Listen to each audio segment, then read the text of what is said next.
Welcome to only IAS. स्वागत है आप सभी लोगों का प्रीलिम बूस्टर न्यूज डिस्कशन में। आज है 3 जून 2022। तो आइए देख लेते हैं कि ऐसे कौन से इंपॉर्टेंट आर्टिकल्स हैं जो आज हमें कवर करने हैं। हमारा फर्स्ट आर्टिकल हिमार्स के बारे में है। हाल ही में यूनाइटेड स्टेट्स ऑफ अमेरिका ने अनाउंस किया है कि वो भेजने वाले हैं high mobility artillery rocket system, जिसे शॉर्ट में कहा जाता है हिमार्स। किसे भेजा जाएगा? यूक्रेन को। यूक्रेन को प्रत्यक्ष मदद तो नहीं दी गई नाटो देशों के द्वारा या फिर किसी भी वेस्टर्न कंट्री के द्वारा, लेकिन अप्रत्यक्ष रूप से फंड्स और हथियार लगातार मुहैया करवाए जा रहे हैं। बेसिक ऑब्जेक्टिव्स के पीछे यही है कि इस युद्ध को जितना ज़्यादा हो सके लंबा खींचा जाए, क्योंकि ये वॉर लगातार रशिया को कमज़ोर बना रहा है, जो कि वेस्टर्न कंट्रीज़ के हित में है। It is very evident. USA ने इस पूरे आर्टिलरी सिस्टम को बनाया हुआ है, जिसे हिमार्स नाम दिया गया है। ये मल्टीपल लॉन्च रॉकेट सिस्टम है। एक बार में कई सारे जो रॉकेट हैं उन्हें लॉन्च किया जा सकता है, या इसे शॉर्ट में MLRS भी कहा जाता है। मोबाइल यूनिट है, ऐसी व्हीकल पे होती है, तो आसानी से एक जगह से दूसरी जगह पे ले जाया जा सकता है, और एक ही बार में एक से अधिक जो रॉकेट हैं उनको लॉन्च किया जा सकता है, दैट टू विद प्रेसिशन। ये बहुत ही सटीकता के साथ अपनी टारगेट को हिट करेगा। गाइडेड मिसाइल्स होंगी, अगर टारगेट मूव भी करता है तो भी वो उसे ट्रेस करके हिट कर सकता है। इसका अगर आप देखें, इसका जो वर्जन देखें तो यूएसए के लिए और उनके एलाइड फोर्सेस के लिए 1970s में एक M270 MLRS डेवलप किया गया था, और जो वर्तमान का हिमार्स है वो बेसिकली इसी का मॉडर्नाइज्ड वर्जन है, जो उससे थोड़ा हल्का है और ज़्यादा खतरनाक है। आर्टिलरी रॉकेट्स होते क्या हैं? आर्टिलरी रॉकेट्स बेसिकली एक ऐसा वेपन होता है जो सॉलिड फ्यूल मोटर से प्रोपेल होता है, उसी से संचालित होता है, और इसके ऊपर कई तरीके के वॉरहेड्स लगाए जा सकते हैं। कोल्ड वॉर के दौरान जो भी आर्टिलरी रॉकेट्स इस्तेमाल किए गए वो मेजरली अनगाइडेड थे, और उनसे बहुत सटीकता से निशाना लगा पाना भी मुश्किल होता था। लेकिन जैसे जैसे बेसिकली अगर आपको बहुत दूर हिट करना है तो मुश्किल होती थी कि आप बहुत सटीकता से अपने टारगेट को हिट कर पाएँ।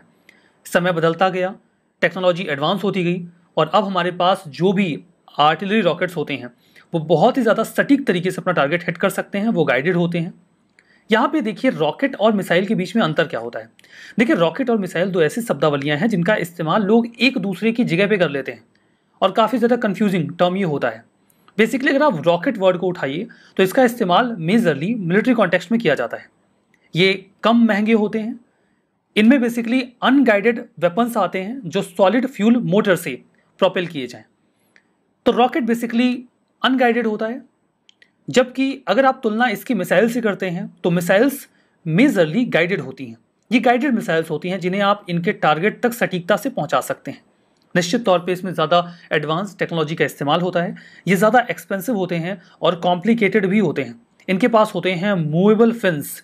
इनके जो मूवेबल फिन्स होते हैं इनको लगातार इनके टारगेट की ओर गाइड करने में मदद करते हैं। So that is the difference between rocket and missile. हमारा नेक्स्ट आर्टिकल एवल्जन इन रिवर्स के बारे में है। नदियां कई दफ़ा एक रूट से जा रही होती हैं और अचानक से अपना या तो रास्ता बदल देती हैं या फिर एक और कोर्स पकड़ लेती हैं। इसे ही एवल्जन कहा जाता है, मतलब नदियों का जो क्रम है उसमें बदलाव। हाल की नई स्टडी में ये पाया गया कि जो ट्रॉपिकल रीजन में या डिजर्ट रीजन में पाए जाने वाले रिवर्स होते हैं उनके डायरेक्शन के चेंज होने की संभावना ज़्यादा रहती है। ये रिवर्स ज़्यादा एक्सपोज होते हैं अपने आसपास की एरियाज में फ्लड लाने को लेकर, और ये अपने रूट को अक्सर छोड़ देते हैं। जो एवल्जन है इसका मतलब होता है sudden cutting of the land by the flood. अचानक से जो मिट्टी का इलाका है या फिर ज़मीन है, बेसिकली सॉफ्ट रॉक्स होती हैं, वो कट के अलग हो जाती हैं और जो नदी का कोर्स होता है वो चेंज हो जाता है। एवल्जन ऐसा नहीं कि बहुत फ्रिक्वेंट होता है, जब देखो तब नदियाँ अपना रास्ता ही बदल रही हैं, ऐसा नहीं होता। ये काफ़ी रेयर फिनोमेना है जो कभी कभार एक दशक में, एक सेंचुरी में, या कई दफ़ा उससे कम समय में एक दफ़ा हो जाता है। ये इनफ्रिक्वेंट है नेचर में। जैसे एक्सट्रीम वेदर इवेंट्स होते हैं, सी लेवल का राइज होना, ग्लोबल वार्मिंग भी तेज़ी से बढ़ रहा है, इसके अलावा बहुत सारी चीज़ें और हैं जो हमारे इवेंट में अचानक से बहुत ज़्यादा रेनफॉल का हो जाना, बहुत ज़्यादा गर्मी का बढ़ जाना, उसकी तुलना में एवल्जन एक बहुत ही रेयर फिनोमेना है। बहुत ज़्यादा फ्रिक्वेंट नहीं होता, बहुत कम होता है, बट होता है।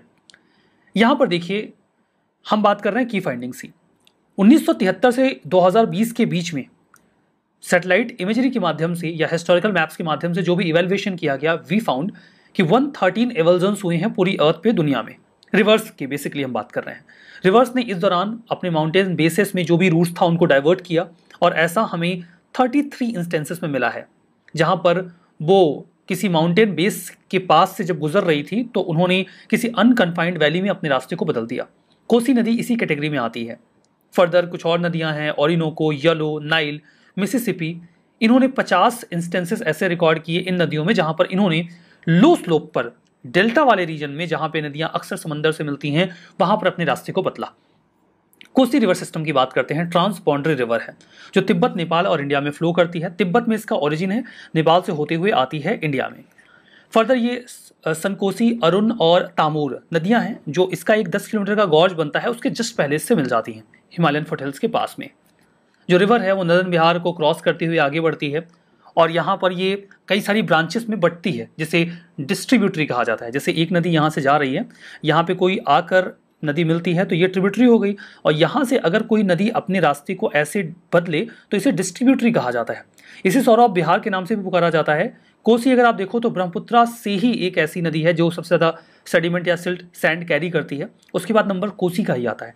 तो जो नदी जितना ज़्यादा सेडिमेंट कैरी करेगी, उसकी जो तलछटी होती है, जो बेसमेंट होता है, वो ज़्यादा जल्दी भर जाता है, या जो पानी होता है वो उथला हो जाता है। ऐसी कंडीशन में उसके फ्लड लाने की संभावना ज़्यादा रहती है।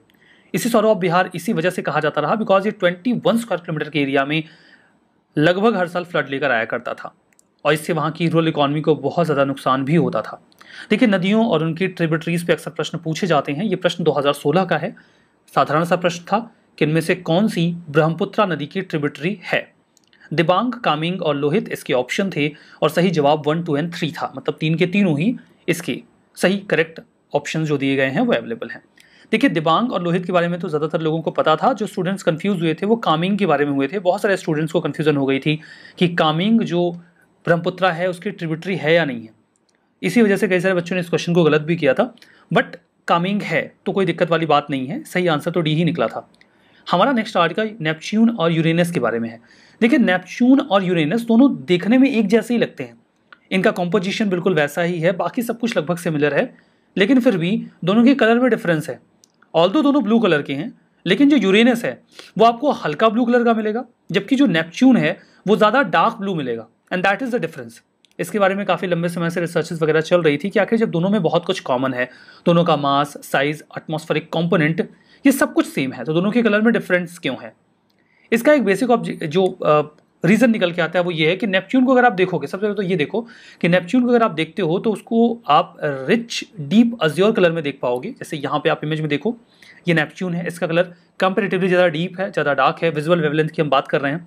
जबकि जब आप यूरेनस को देखते हो तो वो कंपैरेटिवली ब्लू के लाइट शेड में दिखता है। आप यहाँ इमेज में भी यूरेनस को देख ही पा रहे हो। इसका बेसिक रीज़न ये है कि यूरेनस पे हमें मिलती है थिक हेज, बहुत ज़्यादा धुंध है यहाँ यूरेनस पे, और यही धुंध यूरेनस के कलर को हल्का बना देती है, जबकि नेपच्यून पे ये धुंध उतनी ज़्यादा नहीं है। And that is the reason कि डिस्पाइट ऑल दिस सिमिलैरिटी दोनों के कलर में ये डिफरेंस पाया जाता है। बिना हेज के जो प्लेनेटरी एटमॉस्फेयर है, एस्ट्रोनॉमर्स का ये मानना है कि अगर ये हेज यूरेनस पे ना होता, जिसने यूरेनस के कलर को थोड़ा हल्का बना दिया है, तो दोनों का जो कलर है वो भी बिल्कुल सिमिलर ही दिखता। लेकिन इस हेज की वजह से यूरेनस थोड़ा हल्का दिखता है और नेपच्यून थोड़ा ज़्यादा डार्क ब्लू दिखता है।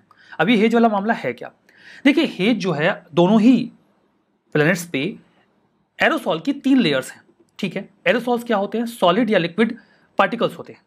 सॉलिड पार्टिकल्स हो सकते हैं या लिक्विड ड्रॉपलेट्स हो सकते हैं। ये जो 3 लेयर्स हैं, इनमें जो ये दूसरी वाली लेयर है, इस पे फोकस करिएगा। यहां पर देखिए, जो सेकंड लेयर है ना, यही वो हेज वाली लेयर है जिसकी हम बात कर रहे थे, जो ज़्यादा गहरी है यूरेनस पे जिसकी वजह से वो हल्का दिखता है, और कम है नेपच्यून पे जिसकी वजह से वो डार्क दिखता है। ये जो दूसरी वाली लेयर है हेज वाली, यहीं पर हमें ज़्यादातर एरोसॉल्स मिलते हैं। इन्हीं एरोसॉल्स में जो मीथेन की आइस है वो आके कंडेंस होती है, और इसकी वजह से ये जो लेयर है ज़्यादा थिक हो जाती है। अब देखिए, कंडेंसेशन का प्रोसेस तो दोनों में लगभग वैसा ही होता है, लेकिन रीज़न ये है कि जो नेपच्यून का एटमॉस्फेयर है वो ज़्यादा वोलाटाइल है, ज़्यादा टर्बुलेंट है। ज़्यादा टर्बुलेंट होने की वजह से वो यहाँ पे जो भी मीथेन का कंडेंसेशन होता है उसको डिस्टर्ब करके फैला देता है, जबकि ये प्रक्रिया नहीं हो पाती कहाँ पे? यूरेनस पे। तो यूरेनस पे तो ये हो नहीं पाता, इस वजह से यहाँ पे ये हेज वाला जो मामला है ये काफ़ी डार्क रहता है, लेकिन नेपच्यून इस हेज को भगा देता है। तो वहाँ पे जो ये हेज की लेयर है ये पतली होती है, और वो उसके कलर को ज़्यादा डार्क बना देती है। तो ये तो बेसिक रीज़न भी आपने समझ ही लिया। हमारा नेक्स्ट आर्टिकल यूब्लेफेरिस पिक्टस के बारे में है। विशाखापट्टनम में गेको की इस प्रजाति को 2017 में खोजा गया था। गेको मतलब छिपकली की एक प्रजाति है। उस समय ऐसा लगा कि ये एक एग्जिस्टिंग प्रजाति का ही हिस्सा है। अभी साइंटिस्ट को ये पता चला कि नहीं, ये कोई एग्जिस्टिंग स्पीसीज का पार्ट नहीं है, इधर ये ऑल टुगेदर एक नई स्पीसीज है। यूब्लेफेरिस पिक्टस, जिसे पेंटेड लेपर्ड गेको भी कहा जाता है, बिकॉज ऐसा लगता है जैसे किसी ने इसको पेंट कर रखा है। इसे जर्नल इवोल्यूशनरी सिस्टमैटिक्स में अभी हाल ही में डिस्क्राइब किया गया। पहले सोच रहे थे कि ये ईस्ट इंडियन लेपर्ड गेको की ही प्रजाति है, बट अभी समझ में आया कि ये एक नई प्रजाति है जिसे आंध्र प्रदेश और उड़ीसा के फॉरेस्ट में अब देखा जा सकता है। हमारा next article industry transition dialogue के बारे में है। इंडिया और स्वीडन ने अभी हाल ही में इंडस्ट्री ट्रांजिशन डायलॉग को स्टॉकहोम स्वीडन में होस्ट किया। इंडिया और स्वीडन, इन्होंने ये जो energy industry transition, it's industry transition dialogue, तो जो इंडस्ट्री ट्रांजिशन डायलॉग है इसे इंडिया और स्वीडन ने जो लीड किया है, ये basically leadership for industry transition initiative का हिस्सा है, लीड इट का हिस्सा है। मतलब ये डायलॉग है, ये एक बातचीत है इंडिया और स्वीडन ने जिसको शुरू किया, और ये बातचीत जो है वो एक इनिशिएटिव का हिस्सा है, एक पहल का हिस्सा है। किस पहल का हिस्सा है? लीड इट का हिस्सा है, लीडरशिप फॉर इंडस्ट्री ट्रांजिशन का हिस्सा है। लीड इट के बारे में भी अभी समझेंगे। बेसिक पर्पस क्या रहा इस डायलॉग का, इस बातचीत का? बेसिक पर्पस ये रहा कि जो स्टॉकहोम +50 की एक बैठक होने वाली है, कहाँ पे होगी? स्टॉकहोम में ही होगी। स्टॉकहोम कहाँ है? स्वीडन में है, तो वहीं पे ये बैठक होगी। इस बैठक के दौरान हम COP27 का एजेंडा तैयार करेंगे। तो स्टॉकहोम +50 की ये जो मीटिंग होने वाली है स्टॉकहोम में, यानी कि स्वीडन में, वहां पर जो हम COP27 का एजेंडा तैयार करेंगे, जो कि होने वाला है इजिप्ट में, ये सब 2022 में होने वाले हैं। यहां पे मदद मिलेगी इस डायलॉग से, इस बातचीत से, इंडस्ट्री ट्रांजिशन डायलॉग से। तो समझ में आ गया कि नहीं समझ में आया? तो जो डायलॉग है, यहाँ पे हमारे यूनियन एनवायरमेंट मिनिस्टर ने कहा कि सभी कंट्रीज को अपने हिस्टोरिकल एक्सपीरियंसेस से सीखना होगा, तभी हम net zero low carbon industry transition पे जा पाएंगे। तो यहाँ पे देखिए 4 चीजें इन्वॉल्व हो गई, चारों के बारे में अभी हम समझ रहे हैं कि एक है initiative leadership for industry transition, lead it. इसके तहत ये डायलॉग आयोजित किया गया, एनर्जी ट्रांजिशन डायलॉग। इस डायलॉग के तहत हम स्टॉकहोम +50 में जो बातचीत की जाएगी उसमें मदद लेंगे। स्टॉकहोम +50 में जो बातचीत की जाएगी उसी के तहत COP27 जो इजिप्ट में होने वाला है 2022 में ही, उसका हम एजेंडा तैयार करेंगे। लीड इट इनिशिएटिव की बात करें तो स्वीडन और इंडिया के प्राइम मिनिस्टर्स ने WEF के सपोर्ट के साथ 2019 में न्यूयॉर्क में इसे शुरू किया, इस इनिशिएटिव को। ये एक वॉलंटरी इनिशिएटिव है जहां पे हम लो कार्बन ट्रांजिशन की ओर आगे जाना चाहते हैं, जहां पे हम प्राइवेट सेक्टर कंपनीज को भी इन्वाइट करते हैं, स्पेशली वो सेक्टर जो ज़्यादा पोल्यूशन फैलाते हैं, like iron and steel, aluminium, cement, concrete, petrochemicals, fertilisers, bricks, heavy duty transport. इन सब के ऊपर हम कोशिश कर रहे हैं कि इन्हें इन्वॉल्व किया जाए। इसमें दुनिया भर के 16 देश और 19 कंपनीज हिस्सा हैं, जिसमें इंडिया से दालमिया सीमेंट, महिंद्रा ग्रुप और स्पाइस जेट शामिल हैं। इसका secretariat Stockholm environment institute SEI में है, स्वीडन में। स्टॉकहोम +50 की बात करते हैं तो ये एक इंटरनेशनल मीटिंग है जिसे स्वीडन की गवर्नमेंट होस्ट करेगी। जो स्टॉकहोम में पहली मीटिंग हुई थी 1972 में, उसके 50 साल पूरे होने को लेकर यूनाइटेड नेशन जनरल असेंबली इस मीटिंग को कन्वीन करेगा स्वीडन के स्टॉकहोम में। थीम रहेगी healthy planet for the prosperity of all, our responsibility, our opportunity. Meeting जो है वो 50 साल पूरे हो रहे हैं 1972 के UN conference on the human environment के, उसी के उपलक्ष्य में आयोजित की जा रही है, जहां पे for the first time environment को ग्लोबल इश्यूज के सेंटर में रखा गया। स्टॉकहोम कॉन्फ्रेंस की बात करते हैं जो 1972 में हुई थी, उसे 5 से 6 जून 1972 के बीच में आयोजित किया गया था United Nations conference on human environment के तहत। ये पहला ग्लोबल कन्वर्जेंस था जहां पे प्लेनेट के मुद्दे को लेकर, एनवायरनमेंट के मुद्दे को लेकर लोग इकट्ठा हुए। इसकी थीम थी ओनली वन अर्थ। 122 देशों ने इसमें हिस्सा लिया और इसमें कॉमन गवर्नेंस फ्रेमवर्क पे बातचीत की गई, जिसके माध्यम से हम पूरे अर्थ को, उसके एनवायरनमेंट को, उसके नेचुरल रिसोर्सेज को बचा सकें। हमारा नेक्स्ट आर्टिकल सोलोगैमी के बारे में है। सोलो मतलब अकेला होना, गैमी मतलब विवाह के संबंध में शब्दावली का इस्तेमाल किया जाता है। सोलोगैमी का मतलब यह है कि कोई खुद से ही विवाह कर ले। 24 वर्ष की एक महिला हैं, वडोदरा से बिलोंग करती हैं, नाम है क्षमा बिंदु। उन्होंने 2 जून को हाल ही में ये अनाउंस किया कि वो खुद से ही विवाह करेंगी, और ये जो विवाह है वो पूरी तरीके से परंपराओं के आधार पे, कस्टम्स एंड ट्रेडिशंस को फॉलो करते हुए 11 जून को आयोजित किया जाएगा। इसे एक्ट ऑफ सेल्फ लव की कैटेगरी में डाला जा रहा है। वेडिंग देखिए, इसका एक बेसिक जो थीम है वो ये है कि ये वेडिंग एक पब्लिक सेरेमनी के फॉर्म में होती है। ऐसे तो आप खुद को कह दीजिए कि मैं खुद को प्रेम करता हूँ, खुद को प्रेम करती हूँ, या मैंने खुद से ही विवाह कर रखा है, ये कहने की बातें हो जाएंगी। ये एक प्रॉपर सेरेमनी का हिस्सा होता है जहाँ पर एक व्यक्ति पूरे ट्रेडिशंस के साथ खुद से विवाह कर लेता है, या कोई महिला ऐसा कर लेती है। जो वेडिंग है, इसे भारत में सोलोगैमी का पहला केस माना जा रहा है। सोलोगेमी वही मतलब है पब्लिक सेरेमनी के माध्यम से खुद से ही विवाह करना। इसे सेल्फ मैरिज या ऑटोगेमी भी कहा जाता है। वैसे इसे कोई लीगल सैंक्शन नहीं मिलता, कोई विधिक मान्यता नहीं मिलती, लेकिन फिर भी जो सिंबॉलिक सेरेमनी है इसके माध्यम से लोग सेल्फ लव और इंडिपेंडेंस को एम्फेसाइज करते हैं। इसका ओरिजिन लिंडा बेकर से ट्रेस किया जाता है, जो एक डेंटल हाइजीनिस्ट थी जिन्होंने यूएस में 1993 में फॉर द फर्स्ट टाइम खुद से ही विवाह किया था। उसके बाद से सेल्फ मैरिज का जो कॉन्सेप्ट है ये धीमे धीमे इवोल्यूशन में आया। हाल फिलहाल में इसे ज़्यादा तवज्जो क्यों मिल रही है?